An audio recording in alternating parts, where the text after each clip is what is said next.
So over the last couple of years, we have seen a lot in the putting world about these zero torque putters. And to be honest, I've never even tried one. But today I've got the Odyssey Square to Square putters. We're going to test these out. I'm going to run you through how the technology works, and we're going to find out if these putters can actually help my putting and yours.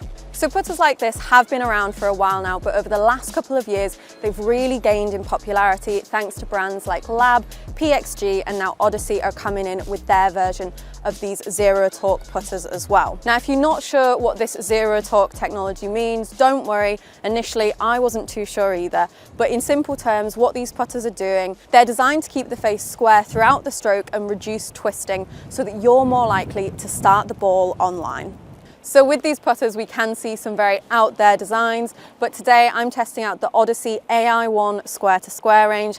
These are a little bit more classic, what we would normally expect to see in putters. And basically all we've got here are the original AI1 range with the Square to Square technology added to them. So here I've got the double wide model, which I'm really excited to put to the test. For some reason, the Golfalot team have also decided that today I have to test out a Broomstick putter. So stay tuned to find out how that one goes.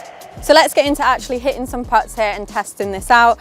As soon as you put this down at the ball, the first thing that you're going to notice if you haven't used one of these putters before is that the shaft is right in the center. For me, that is not what I'm used to. It is a bit different, and all of the putters in the AI1 Square to Square range are center shafted to help with reducing that amount of twisting. The other thing that you're going to notice, especially with this model, is the putter head is huge. It just feels like they've taken a putter and just expanding it out. The head is a lot bigger, the grip is a lot bigger as well. And what they've done with this putter is they've put extra weight in the heel and in the toe, which is why you're seeing it just that little bit bigger on the edges there. Well, that was me. That wasn't the putter, that was me. That's one thing about them, is you can't blame them if the putt misses, because you know it's all on you. Oh, okay. Might need a little bit longer to get used to it. It's a bit of a funny one in terms of how it feels, because it feels a lot lighter than it looks like it should feel, but at the same time, when you're actually hitting the ball, you don't feel as though you're putting that much work in like you would with a heavier putter, which I quite like. There we go. I feel like you really don't have to put a lot of effort in. You can tell that it's keeping very stable throughout the swing, which is really nice, but it is definitely a lot lighter than it looks as though it should be when you're stood at address. So I'm here in Portugal at Praia D'El Rey. We've got the world's slopiest putting green here to test this one out. So the perfect place to really put this to the test. I'm going to hit a load more putts and then get back to you on my thoughts with this putter.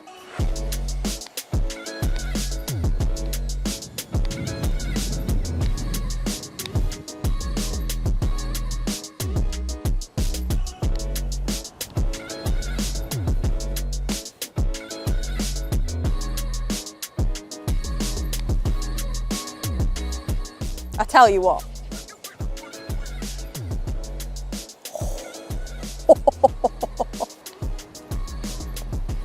Okay, so the main thing that I'm picking up straight away from this putter is just the level of stability. It's very windy today, and despite the wind, this is keeping really stable throughout the swing, which is really nice. It's an interesting one because, like I said, it feels very light. It's not that this putter is super light, it's just that the counterbalancing between the head, the shaft and the grip, they're all working together nicely so that it feels really light and easy to swing while still feeling super stable, which I really like about this putter. So let's have a look at some of the tech behind these putters to see why they feel so stable. First of all, we've got a very light shaft. Now, depending on which model of putter you have, they're going to have saved between 20 to 30 grams of weight from the shaft, which gets put to the top end here, around where the grip is, and it just helps with that counterbalance feeling, so you get a really nice light feeling putter while still being super stable through impact. So we already mentioned that all of the putters in the AI1 Square to Square are center shafted. So what that means is the shaft is meeting the putter right on the CG plane of the putter. So if you were to just hold it with one finger, balancing it out, you're going to see the toe pointing upwards compared to a normal traditional putter where you would have more toe hang like my own putter does.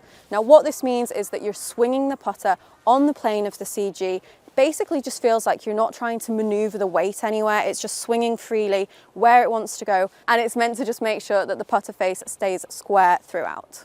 The other thing we've got, which you're really going to notice when you set this up at address, is that the shaft is leaning forward. So there's around 3 degrees of shaft lean here. And the reason that Odyssey have put this in is to stop people purposely putting that shaft lean in themselves when they're putting, because then you might have a tendency to open the club face, whereas this is doing it already preset for you to help keep everything square throughout. So overall in these putters, you've got all the technology that we see in the AI1 putters, plus those 3 extra bits of technology that help keep the putter square and stable. So I also have my own putter here. Now what I'm going to do is put these two head to head. This one definitely feels very stable, and I know that there isn't loads of forgiveness in this putter. I'm going to set up a little gate drill, see if there's a big difference between how stable the ball is coming off with this putter, and just really see if there actually is that bigger difference in terms of the performance.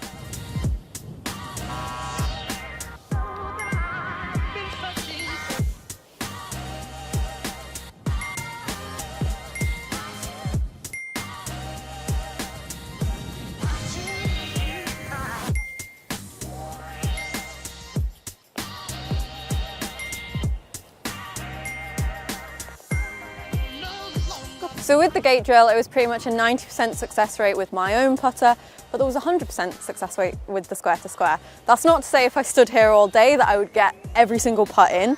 However, I do think you can tell a difference in the stability, how easy it is to get the putt going straight, even if you don't put the best swing on it. So I would say there is a difference there. So obviously I've been testing out the double wide model. There are a couple different ones. So you've got the double wide, you've got the jailbird and the number 7 in the putter heads. There are also options if you want a broomstick. I'm not entirely sure why I'm testing this one out, but we're going to give this one a go and see how we get on with the broomstick version of the square to square. I feel like a beginner. I feel like someone who's learning how to play golf again. Hey, oh, close. Dan is absolutely loving this. He's loving my misery here.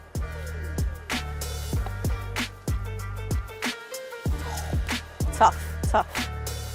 I really wanted one of those to go in because I really wanted to put this in the bag, but unfortunately, I'm not sure this is going to be the one for me.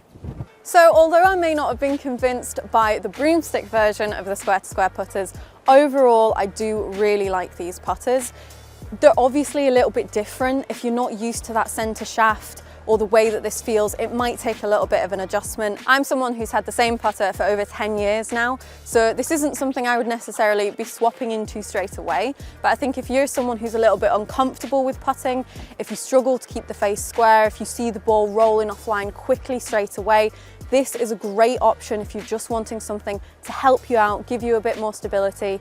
And I think it just makes putting really simple overall. There are just a few things to get used to there. Something I think is really cool about the Odyssey putters is it costs the same to get an AI1 versus an AI1 square to square. So even though you're getting those extra bits of square to square technology in there, you're still paying £289 for either type.